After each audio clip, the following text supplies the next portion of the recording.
ଜୟ ଶ୍ରୀରାମ। ଆପଣ ମାନଙ୍କ ମନରେ ଥିବା ହୃଦୟରେ ଥିବା ପ୍ରଭୁ ଶ୍ରୀରାମଙ୍କୁ ମୋର ରାମ ରାମ। ମୁଁ ମନ୍ଦାକିନୀ ସ୍ୱାଗତ କରୁଛି ମନ୍ଦାକିନୀ ଭକ୍ତି ଲାଇଭକୁ, ଯେଉଁଠି ଭକ୍ତି ହେଉଛି ଜୀବନର ଏକ ଶକ୍ତି। ଆଜି ମୁଁ ଆପଣଙ୍କୁ ଏକ ରହସ୍ୟମୟ ଦୁନିଆକୁ ନେଇଯିବାକୁ ଯାଉଛି। ଯେଉଁ ଦୁନିଆରେ ଆପଣ ରହୁଛନ୍ତି ସେହି ଦୁନିଆ ରହସ୍ୟମୟ ଏବଂ ଯାଦୁଇ ଦୁନିଆ। ଆପଣଙ୍କ ସହିତ ନୁହେଁ, ଆପଣଙ୍କ ଭିତରେ ଏକ ଶକ୍ତି ଅଛି। ଏହାକୁ ଏମିତି ବୁଝନ୍ତୁ ଯେ ଆପଣଙ୍କ ପାଖରେ ଏକ ଚିରାଗ ଅଛି। ଆପଣ ପିଲାବେଳେ ଜାଣିଥିବେ ଆଲାଉଦ୍ଦିନର ଚିରାଗ ବିଷୟରେ ଶୁଣିଥିବେ। ଆଲାଉଦ୍ଦିନ ଚିରାଗକୁ ଘଷିଲା, ତା ଭିତରୁ ଜିନ୍ ବାହାରିଲା ଏବଂ ଆସିଥିଲା କହିଲା, ଜୋ ହୁକୁମ ମେରେ ଆକା। ଯଦି ଆଲାଉଦ୍ଦିନ କହିଥିଲା ଏଠାରେ ଗୋଟେ ମହଲ ତିଆରି କରିବା ପାଇଁ କି, ତେବେ ଜିନ୍ କରିଦେଉଥିଲା ଜୋ ହୁକୁମ ମେରେ ଆକା କହିକି ମହଲ ତିଆରି କରିଦେଇଥିଲା। ତାପରେ ସେ ଚିରାଗ ଭିତରୁ ପୁଣି ପଶି ଯାଉଥିଲା। ଆଲାଉଦ୍ଦିନ ପୁଣି ଚିରାଗକୁ ଘଷୁଥିଲା ଏବଂ କହୁଥିଲା ଏଇ ମହଲକୁ ଭାଙ୍ଗି ଦିଅ। ଜିନ୍ ପୁଣି କହୁଥିଲା ଜୋ ହୁକୁମ ମେରେ ଆକା, ଯାଇକି ମହଲକୁ ଭାଙ୍ଗି ଦଉଥିଲା। ପୁଣି ଚିରାଗ ଭିତରୁ ପଶି ଯାଉଥିଲା। ଆଉ ଯେତେବେଳେ ଆଲାଉଦ୍ଦିନ କହୁଥିଲା ଏଇ ମହଲକୁ ପୁଣି ତିଆରି କରିଦିଅ, ସେତେବେଳେ ମଧ୍ୟ ଜିନ୍ କିଛି ପ୍ରଶ୍ନ କରୁନଥିଲା। ଯଦି ଆଲାଉଦ୍ଦିନ 100 ଥର ଚିରାଗ ଘଷିବ ଏବଂ 100 ଥର ଜିନ୍କୁ ବାହାରକୁ ଆସିବ, ତେବେ ଆଲାଉଦ୍ଦିନ 100 ଥର ତିଆରି କର କହିଲେ ଜିନ୍ 100 ଥର ତିଆରି କରିବ। 100 ଥର ଭାଙ୍ଗି ଦିଅ କହିଲେ ଜିନ୍ 100 ଥର ଭାଙ୍ଗିଦେବ। ଜିନ୍ କେବେ ମଧ୍ୟ ଏଇଟା କହିବନି ଯେ ଆକା ଆପଣ କଣ ପାଇଁ କରୁଛନ୍ତି, ବାରମ୍ବାର ଘର ତିଆରି କରୁଛନ୍ତି ପୁଣି ଭାଙ୍ଗିବାକୁ କହୁଛନ୍ତି, ମତେ ଶାନ୍ତିରେ ବସିବାକୁ କାହିଁକି ଦେଉନାହାନ୍ତି। କାରଣ ଜିନ୍ ଶାନ୍ତିରେ ବସିବା ପାଇଁ ନୁହେଁ, ତାର କାମ ହେଉଛି ଆଦେଶ ପାଳନ କରିବା। ସେ କେବେ ପ୍ରଶ୍ନ କରେ ନାହିଁ ଆକା ଆପଣ ଏମିତି କାହିଁକି କରୁଛନ୍ତି। ତାର କେବଳ ଗୋଟିଏ କଥା, ଜୋ ହୁକୁମ ମେରେ ଆକା। ଠିକ୍ ସେହିପରି ଆପଣ ଯେଉଁ ଦୁନିଆରେ ବଞ୍ଚୁଛନ୍ତି ସେଠାରେ ଆପଣ ନିଜ ଜୀବନ ବିଷୟରେ ଯେଉଁ ଶବ୍ଦ ଗୁଡ଼ିକ କହୁଛନ୍ତି, ସେଗୁଡ଼ିକ ଆପଣଙ୍କ ଜୀବନରେ ପ୍ରଭାବ ପକାଏ। ଆପଣ ଏପରି ଏକ ଦୁନିଆରେ ଅଛନ୍ତି ଯେଉଁଠାରେ ଆପଣ ଚାହିଁଥିବା ଅନେକ କିଛିକୁ ନିଜ ଜୀବନ ଆଡ଼କୁ ଆକର୍ଷିତ କରିପାରିବେ, କିନ୍ତୁ ଏହାର ଜ୍ଞାନ ରହିବା ଆବଶ୍ୟକ। ଧରନ୍ତୁ ଜଣେ ବ୍ୟକ୍ତି ଅଛନ୍ତି, ଏମିତି ଜଣେ ନୁହେଁ, ଲକ୍ଷ ଲକ୍ଷ ଲୋକ ଅଛନ୍ତି। ଆପଣ ଦେଖିଥିବେ ଯେତେବେଳେ କାହାର ଜୀବନରେ ଟିକେ ସମସ୍ୟା ଆସେ, ସେ ସାଙ୍ଗେ ସାଙ୍ଗେ ନେଗେଟିଭ୍ କଥାକୁ କହିବା ଆରମ୍ଭ କରିଦିଏ। ସେ କହେ ମୋ ଜୀବନ ତ ସମ୍ପୂର୍ଣ୍ଣ ଖରାପ ହେଇଗଲା, ଅର୍ଥାତ୍ ସେ ଅଭିଯୋଗ କରିବା ଆରମ୍ଭ କରେ। ଆପଣ ଯେତେବେଳେ କୌଣସି ଜିନିଷ ବିଷୟରେ ଅଭିଯୋଗ କରିବେ, ସେଇ ଜିନିଷ ଆହୁରି ବଢ଼ିବାକୁ ଲାଗିବ। ଯଦି ଆପଣ କୌଣସି ବ୍ୟକ୍ତି ବିଷୟରେ ଅଭିଯୋଗ କରି କହିବେ ଏ ଲୋକଟା ବହୁତ ଖରାପ, ତେବେ ସେ ବ୍ୟକ୍ତି ଆପଣଙ୍କ ଦୃଷ୍ଟିରେ ଆହୁରି ଖରାପ ହେବାକୁ ଲାଗିବ। ଏହା ହେଉଛି ଏକ ନିୟମ। ଆପଣ ଯେତେ ଶୀଘ୍ର ଏହାକୁ ବୁଝିଯିବେ, ସେତେ ଶୀଘ୍ର ନିଜ ଜୀବନରେ ଯାଦୁ କରିବା ଶିଖିଯିବେ। ଆପଣ ନିଜ ଜୀବନରେ ଜଣେ ଯାଦୁଗର ହୋଇଯିବେ। ତେଣୁ ଯେତେବେଳେ ଆପଣ କୌଣସି ଜିନିଷ ବିଷୟରେ ଅଭିଯୋଗ କରନ୍ତି, ମୋ ଜୀବନରେ ଏଇଟା ଖରାପ, ସେଇଟା ଖରାପ, ମୋ ଜୀବନ ସମ୍ପୂର୍ଣ୍ଣ ଖରାପ, ମୋ ଜୀବନ ନର୍କ ହୋଇଯାଇଛି, ତେବେ ଆପଣ ଦେଖିବେ ଯେ ଆପଣଙ୍କ ଜୀବନରେ ସେଇ ନେଗେଟିଭିଟି ଆହୁରି ବଢ଼ିବାକୁ ଲାଗିବ। ଏହା କାହିଁକି ହୁଏ? କାରଣ ଆପଣଙ୍କ ଶବ୍ଦ ଗୁଡ଼ିକ ବ୍ରହ୍ମାଣ୍ଡରେ ପ୍ରଭାବ ପକାଏ। ଆପଣ ଯାହା କହୁଛନ୍ତି ତାହା ଆପଣଙ୍କ ଆଡ଼କୁ ଆସିବାକୁ ଲାଗେ। ଯେମିତି ଜିନ୍ ବାହାରକୁ ଆସି କହୁଥିଲା ଜୋ ହୁକୁମ ମେରେ ଆକା, ବ୍ରହ୍ମାଣ୍ଡକୁ ଏଇଟା ଜଣା ନଥାଏ ଯେ ଆପଣ ଯାହା କହୁଛନ୍ତି ସେଇଟା ଆପଣଙ୍କ ପାଇଁ କି ଭଲ କି ଖରାପ। ବ୍ରହ୍ମାଣ୍ଡ କେବଳ ଏତିକି ବୁଝେ ଯେ ଆପଣ ଯେଉଁ ଜିନିଷ ଉପରେ ଅଧିକ ଧ୍ୟାନ ଦେଉଛନ୍ତି, ସେଇ ଦିଗରେ ଆପଣଙ୍କୁ ଅନୁଭବ ବଢ଼ିବାକୁ ଲାଗେ।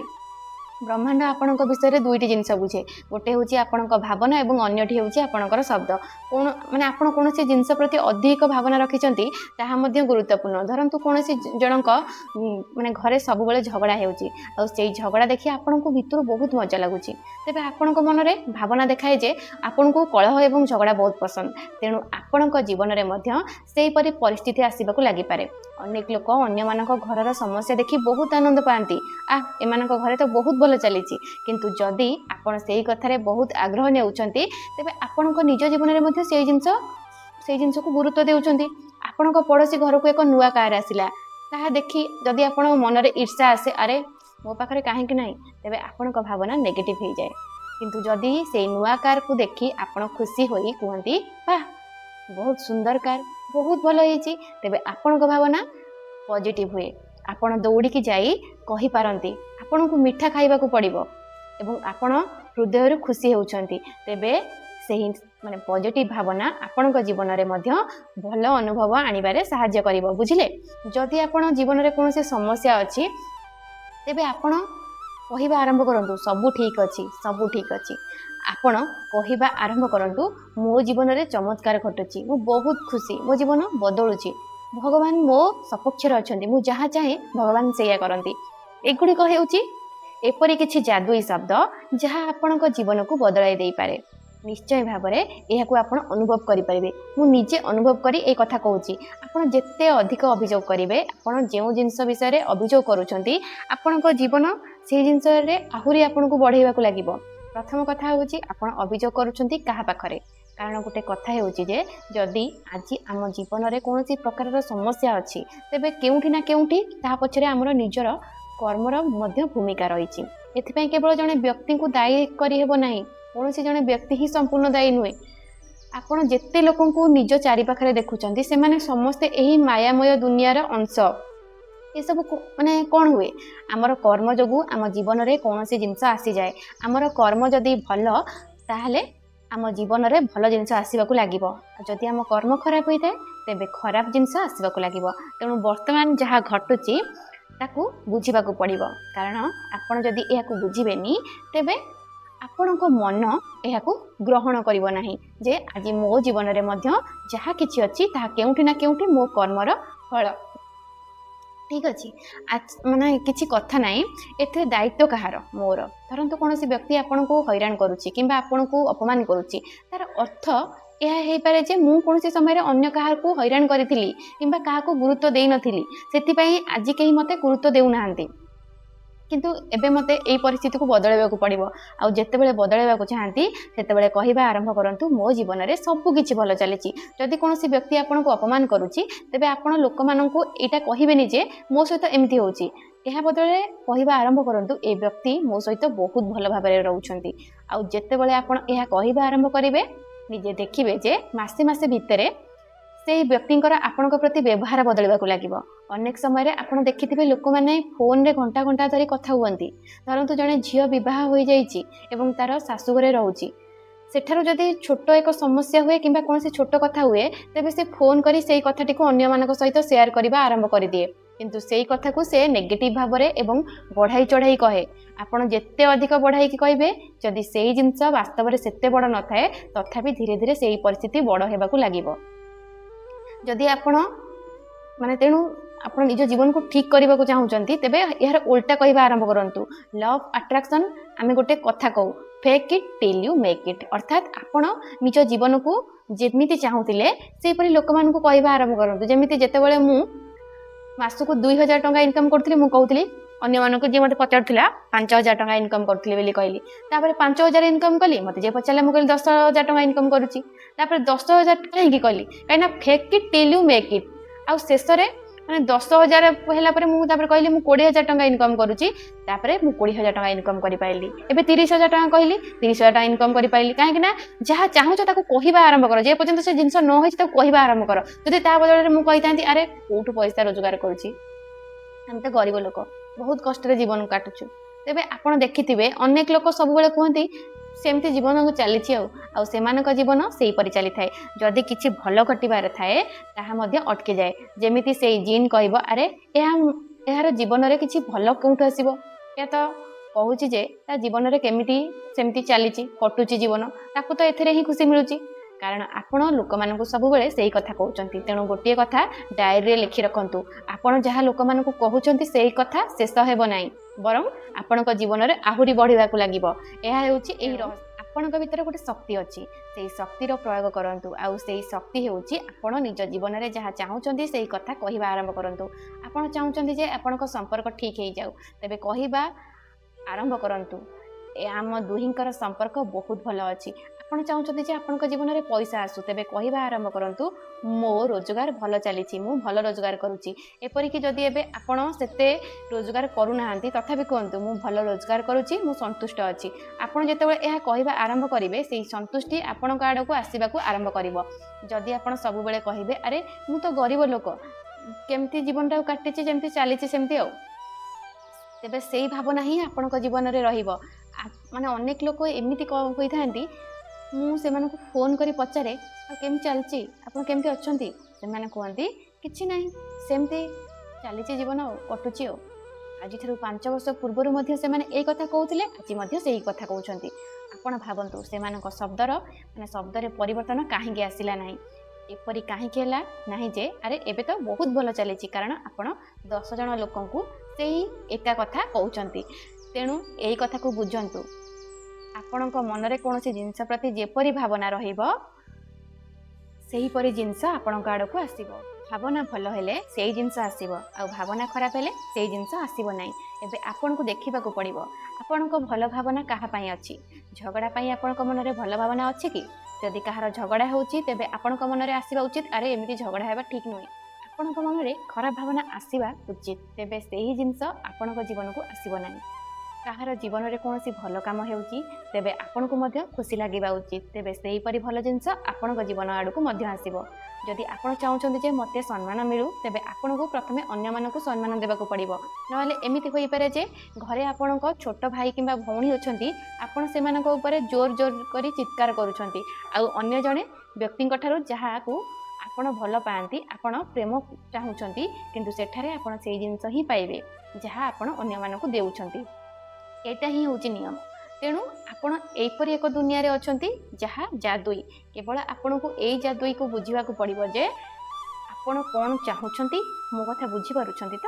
ଆପଣ ଯାହା ଚାହୁଁଛନ୍ତି ସେଇ କଥା କହିବା ଆରମ୍ଭ କରନ୍ତୁ, କରିବା ଆରମ୍ଭ କରନ୍ତୁ, ତାହାକୁ ଲେଖିବା ଆରମ୍ଭ କରନ୍ତୁ, ତାକୁ ନିଜ ମନରେ ଆଣିବା ଆରମ୍ଭ କରନ୍ତୁ। ଏହାକୁ ଭିଜୁଆଲାଇଜେସନ୍ କୁହାଯାଏ। ଆପଣ ଯାହା ଚାହୁଁଛନ୍ତି ତାକୁ ମନରେ କଳ୍ପନା କରନ୍ତୁ। ନିଶ୍ଚିତ ଭାବରେ ଯଦି ଗୋଟେ ମାସ ଭିତରେ ପରିବର୍ତ୍ତନ ନ ଆସେ ତେବେ ଏ ଭିଡ଼ିଓ ତଳେ କମେଣ୍ଟ କରି ଲେଖିଦିଏ ସବୁ ମିଛ କଥା। କିନ୍ତୁ ପ୍ରଥମେ ଆପଣ ନିଜ ଭିତରେ ପରିବର୍ତ୍ତନ ଦେଖନ୍ତୁ। ଆପଣ ବାହାରର ଜିନିଷକୁ କେବେ ମଧ୍ୟ ସିଧାସଳଖ ବଦଳାଇ ପାରିବେ ନାହିଁ। ବାହାରର ଲୋକମାନଙ୍କୁ ମଧ୍ୟ ଆପଣ କେବେ ବଦଳାଇ ପାରିବେ ନାହିଁ। ଆପଣ ନିଜ ଭିତରେ ନିଜକୁ ବଦଳାନ୍ତୁ, ଲୋକମାନେ ଧୀରେ ଧୀରେ ବଦଳିବାକୁ ଲାଗିବେ। ଏହା ହେଉଛି ନିୟମ, ଏହା ହେଉଛି ଭାଇବ୍ରେସନ୍। ବୁଝିପାରିଲେ ତ? ଧରନ୍ତୁ ଆପଣ ଗୋଟେ କାର୍ ଚାହୁଁଛନ୍ତି, ତେବେ କାର୍ ପ୍ରତି ଭଲ ଅନୁଭବ ଆଣିବା ଆରମ୍ଭ କରନ୍ତୁ। କାର୍ ଗୁଡ଼ିକୁ ଦେଖନ୍ତୁ, କେହି ନୂଆ କାର୍ କିଣିଲେ ତା ପାଇଁ ଖୁସି ହୁଅନ୍ତୁ ଏବଂ ଭାବନ୍ତୁ ଚାଲ ଦିନେ ମୋ ପାଖକୁ ମଧ୍ୟ ଏମିତି କାର୍ ଆସିବ। ଏପରି ଭାବନା ଆଣନ୍ତୁ ନାହିଁ ଯେ ଏହା କିଣି ଆଣିଲା, ଏଇଟା ସିଏ କିଣି ଆଣିଲା, ମୋ ପାଖକୁ କାହିଁକି ଆସିଲାନି, ତାପରେ କେମିତି ଆସିଗଲା, ତା ପାଖକୁ କାହିଁକି ଆସିଲା, ସେ କେମିତି ଗୋଟେ କ'ଣ କରିକି ଆସିଲା, ଏହିପରି ଭାବିବେନି। ତାଙ୍କ ସଫଳତା ପାଇଁକି ଖୁସି ରୁହନ୍ତୁ ଏବଂ ନିଜ ମନରେ ସେଇ ଭଲ ଭାବନାକୁ ରଖନ୍ତୁ। ଆପଣଙ୍କୁ ଯଦି ଚାକିରି ଦରକାର ତେବେ ଚାକିରି କରୁଥିବା ଲୋକମାନଙ୍କୁ ଦେଖି ଖୁସି ଅନୁଭବ କରନ୍ତୁ। ଏହା ଠିକ୍ ସେହିପରି ଯଦି ଏବେ ଗୋଟେ ମିନିଟ୍ ପାଇଁ ଆପଣଙ୍କ ନିଶ୍ୱାସ ବନ୍ଦ ହୋଇଯାଏ ତେବେ ଗୋଟେ ମିନିଟ୍ ଭିତରେ ମଣିଷ ଉପରକୁ ଚାଲି ଯାଇପାରେ। ଆପଣଙ୍କୁ ହସ୍ପିଟାଲ ଯାଇ ଦେଖନ୍ତୁ, ଯେତେବେଳେ କାହାକୁ ଆଇସିୟୁରେ ରଖାଯାଏ ସେଠାରେ ନିଶ୍ୱାସ ନେବା ପାଇଁ ମଧ୍ୟ ମିନିଟ୍ ହିସାବରେ ଟଙ୍କା ଖର୍ଚ୍ଚ ହୁଏ। ଏତେ ଟଙ୍କା ଖର୍ଚ୍ଚ ହୋଇଯାଏ, କିନ୍ତୁ ଏହି ନିଶ୍ୱାସ ପାଇଁ କେହି କୃତଜ୍ଞ ହୁଅନ୍ତିନି। କେହି ଏହା ଭାବନ୍ତିନି ଆରେ ଭଗବାନ ଆମକୁ କେତେ ବଡ଼ ଜିନିଷ ଦେଇଛନ୍ତି।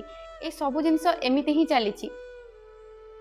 ଏଠାରେ ଆମେ ଟିକେ ଉପରକୁ ଗଲେ ସେଠାରେ ନିଶ୍ୱାସ ବନ୍ଦ ହୋଇଯାଏ। ତେବେ ଏପରି କାହିଁକି ହୁଏ ଯେ ଏତେ ବଡ଼ ବଡ଼ ସ୍ଥାନରେ ଯେଉଁଠାରେ ଲୋକମାନେ ରହୁଛନ୍ତି ସେଠାରେ ମଧ୍ୟ ଅନେକ ନିଶ୍ୱାସ ନେଇପାରୁଛନ୍ତି। এই ବିଷୟରେ ଟିକେ ଚିନ୍ତା କରିବା ଦରକାର। ଏବେ ଆପଣ କହିବେ ଏହା ତ ବିଜ୍ଞାନ। ତେବେ ଦେଖନ୍ତୁ, ବିଜ୍ଞାନ ଏବଂ ଆଧ୍ୟାତ୍ମିକତା ମଧ୍ୟରେ ପାର୍ଥକ୍ୟ ଅଛି। ଯେତେବେଳେ ବିଜ୍ଞାନର କଥା ହୁଏ ସେତେବେଳେ ମୋତେ କେବଳ ସୂଚନା ମିଳେ ଏବଂ କଥା ସେଠାରେ ଶେଷ। କିନ୍ତୁ ଯେତେବେଳେ ଆଧ୍ୟାତ୍ମିକତା ଆଡ଼କୁ ଯାଏ ସେତେବେଳେ କେଉଁଠି ନା କେଉଁଠି ମୋତେ ଚମତ୍କାର ଦେଖିବାକୁ ଲାଗେ। ହଁ, ଏମିତି ଘଟିଲା, ମୁଁ ଏମିତି କହିଥିଲି ଏବଂ ତାପରେ ଏମିତି ହେଲା। ବୁଝିପାରୁଛନ୍ତି ମୋ କଥା? ତେଣୁ ଏସବୁ ଏମିତି ହିଁ ହେଉନାହିଁ। ଏସବୁ ଜିନିଷ ପଛରେ କିଛି ନା କିଛି ନିୟମ ଓ ତର୍କ ଅଛି। ଯେତେବେଳେ ଆମେ ଜନ୍ମ ନେଉଛୁ ସେତେବେଳେ ଆମର ଦେଖାଶୁଣା ପାଇଁ କିଛି ଲୋକ ପ୍ରସ୍ତୁତ ରୁହନ୍ତି। ଛୋଟ ପିଲା ହେଉଥାଏ ନା ନାହିଁ, ଆରେ ଇଏ ପଡ଼ିଯିବ, ତାକୁ ପାଣି ଦିଅ, ଏମିତି କରି ଯେ ପର୍ଯ୍ୟନ୍ତ ପିଲା ନିଜେ ବୁଝିବା ଆରମ୍ଭ କରେ ନାହିଁ ସେ ପର୍ଯ୍ୟନ୍ତ ତାର ଯତ୍ନ ନିଆଯାଏ। ତାକୁ ସ୍କୁଲ ପଠାଇବା ପାଇଁକି ପ୍ରସ୍ତୁତ କରାଯାଏ। ଯେତେ ସମସ୍ୟା ଥାଉ ନା କାହିଁକି ପିଲାର ଯତ୍ନ ନିଆଯାଏ।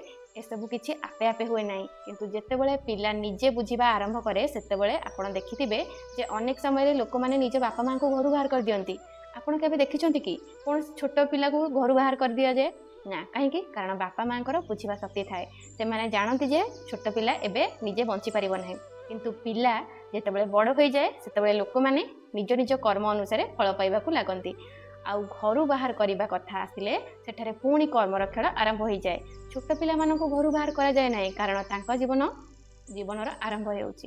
କିନ୍ତୁ ପରବର୍ତ୍ତୀ ଜୀବନରେ ଯେଉଁ ଘଟଣା ଗୁଡ଼ିକ ଘଟେ ସେଗୁଡ଼ିକ କେଉଁଠି ନା କେଉଁଠି କର୍ମର ହିସାବ ସହିତ ଜଡ଼ିତ ଥାଏ। ସେହି କର୍ମର ହିସାବ ଅନୁସାରେ ଜୀବନର ଘଟଣା ଗୁଡ଼ିକ ବଢ଼ିଥାଏ। ଯଦି ଆପଣ ନିଜ ବାପା ମାଆଙ୍କୁ ଘରୁ ବାହାର କରିଥିବେ ତେବେ ଦିନେ ନା ଦିନେ ଆପଣଙ୍କ ପାଳି ମଧ୍ୟ ଆସିବ। ବୁଝିପାରୁଛନ୍ତି ମୋ କଥା? କହିବାର ଅର୍ଥ ହେଉଛି ଆପଣ ନିଜ ଜୀବନରେ ଯାହା ଚାହିଁବେ ତାହା ଆଣିପାରିବେ, କିନ୍ତୁ ଏଥିପାଇଁ ଏକ ଉପାୟ ଅଛି। ଆପଣ ଯାହା ଚାହୁଁଛନ୍ତି ପ୍ରଥମେ ଆପଣଙ୍କୁ ସେଇ ଜିନିଷ ଦେବା ଆରମ୍ଭ କରିବାକୁ ପଡ଼ିବ। ଆପଣ ଚାହୁଁଛନ୍ତି ଯେ ଆପଣଙ୍କ ପିଲାମାନେ ବଡ଼ ହୋଇ ଆପଣଙ୍କୁ ଭଲ ଭାବରେ ରଖନ୍ତୁ, ଆପଣଙ୍କ କଥା ମାନନ୍ତୁ ଏବଂ ଆପଣଙ୍କର ଯତ୍ନ ନିଅନ୍ତୁ। ତେବେ କେବଳ ନିଜ ପିଲାଙ୍କୁ ଭଲରେ ରଖିଲେ ହେବନି, ଆପଣଙ୍କୁ ନିଜ ବାପା ମାଆଙ୍କୁ ମଧ୍ୟ ଭଲ ଭାବରେ ରଖିବାକୁ ପଡ଼ିବ। ଏମିତି ନୁହେଁ ଯେ ମୁଁ ମୋ ପିଲାକୁ ଭଲ ରଖିବି ତେଣୁ ପିଲା ମୋତେ ଭଲ ରଖିବ। ପିଲା ପାଇଁକି ଆପଣ କ'ଣ? ଆପଣ ତା'ର ବାପା କିମ୍ବା ମା। ତେଣୁ ଆପଣ ନିଜ ବାପା ମାଆଙ୍କ ସହିତ ଯେମିତି ବ୍ୟବହାର କରିବେ, କିଛି ସମୟ ପରେ ଆପଣଙ୍କ ସାମ୍ନାରେ ସେହିପରି ବ୍ୟବହାର ଫେରି ଆସିବ ଦେଖିବେ। ଏହା ହେଉଛି ନିୟମ। ତେଣୁ ଆପଣ ଏକ ଯାଦୁଇ ଦୁନିଆରେ ଅଛନ୍ତି, ଏହାକୁ ବୁଝନ୍ତୁ। ଏଠାରେ କୌଣସି ଜିନିଷ ଏମିତି ହିଁ ଘଟୁନାହିଁ। ଆମେ କହୁ କର୍ମର ଫଳ ମିଳେ, କିନ୍ତୁ ଏହି ଫଳ କିଏ ଦେଉଛି କେବେ ଭାବିଛନ୍ତି? ଏପରି ତ ହୋଇପାରେନି ଯେ ଭଗବାନ ସେଠାରେ ବସି ବସି କହୁଛନ୍ତି ଏଇ ଫଳଟା ଆକୁ ଦେଇଦିଅ, ସେ ଫଳଟା ତାକୁ ଦେଇଦିଅ। ଏମିତି କଲେ ତ ଭଗବାନ ମଧ୍ୟ ଅସୁବିଧାରେ ପଡ଼ିଯିବେ। ତେଣୁ ସେ ଏକ ସଫ୍ଟୱେୟାର ତିଆରି କରିଦେଇଛନ୍ତି। ସବୁକିଛି ଅଟୋମେଟିକ୍ ହେବ, କିଛି କରିବାର ଆବଶ୍ୟକତା ନାହିଁ। ସବୁକିଛି ଆପେ ଆପେ ହେବ। ତେଣୁ ଯେତେବେଳେ ସବୁକିଛି ଅଟୋମେଟିକ୍, ଆପଣଙ୍କୁ ମଧ୍ୟ ଏହି ନିୟମକୁ ଅନୁସରଣ କରିବା ଉଚିତ। ଦେଖନ୍ତୁ, ଶୁଣିଥିବା ଲୋକ ଲକ୍ଷ ଲକ୍ଷ କହୁଥିବା ଲୋକ ହଜାର ହଜାର, କିନ୍ତୁ ଅନୁସରଣ କରୁଥିବା ଲୋକ ବହୁତ କମ୍। ଆଉ ଯେଉଁ ଲୋକ ଏହାକୁ ଅନୁସରଣ କରନ୍ତି ସେମାନଙ୍କର କାମ ହେଇଯାଏ। ସମସ୍ତଙ୍କ ଦ୍ୱାରା ଅନୁସରଣ କରିବା ସମ୍ଭବ ହୁଏ ନାହିଁ। ମୁଁ କ'ଣ କହିଲି ଶୁଣିଲେ? ଶୁଣିଥିବା ଲୋକ ଲକ୍ଷ ଲକ୍ଷ, କହୁଥିବା ଲୋକ ହଜାର ହଜାର, କିନ୍ତୁ ଅନୁସରଣ କରୁଥିବା ଲୋକ ବହୁତ କମ୍। ଆଉ ଯେଉଁମାନେ ଏହାକୁ ଅନୁସରଣ କରିନିଅନ୍ତି ସେମାନଙ୍କର କାମ ହେଇଯାଏ। এই କଥା ଆପଣ ଜାଣିଛନ୍ତି ଏବଂ ନିଜ ଆଖପାଖରେ ମଧ୍ୟ ଦେଖିଥିବେ, ଠିକ୍ ଅଛି। ତେଣୁ ଆପଣ ଏକ ଯାଦୁଇ ଦୁନିଆରେ ଅଛନ୍ତି। ଏଠାରେ କୃତଜ୍ଞ ହେବାକୁ ଚେଷ୍ଟା କରନ୍ତୁ, ଧନ୍ୟବାଦ କହିବାକୁ ଚେଷ୍ଟା କରନ୍ତୁ। କୌଣସି ବ୍ୟକ୍ତି ଆପଣଙ୍କ ପାଇଁ କିଛି କରିଥିଲେ ତାକୁ ଥ୍ୟାଙ୍କ ୟୁ କୁହନ୍ତୁ। ମୁଁ ଆପଣମାନଙ୍କ ପାଇଁ ଏହି ଭିଡ଼ିଓ ତିଆରି କରିଛି। ଆପଣଙ୍କୁ ଭଲ ଲାଗିଥିଲେ କମେଣ୍ଟରେ ନିଜ ମନପସନ୍ଦର କଥା ଲେଖନ୍ତୁ, ଥ୍ୟାଙ୍କ ୟୁ ମଧ୍ୟ କୁହନ୍ତୁ। ଭିଡ଼ିଓକୁ ଲାଇକ୍ କରନ୍ତୁ, ସବସ୍କ୍ରାଇବ୍ କରନ୍ତୁ।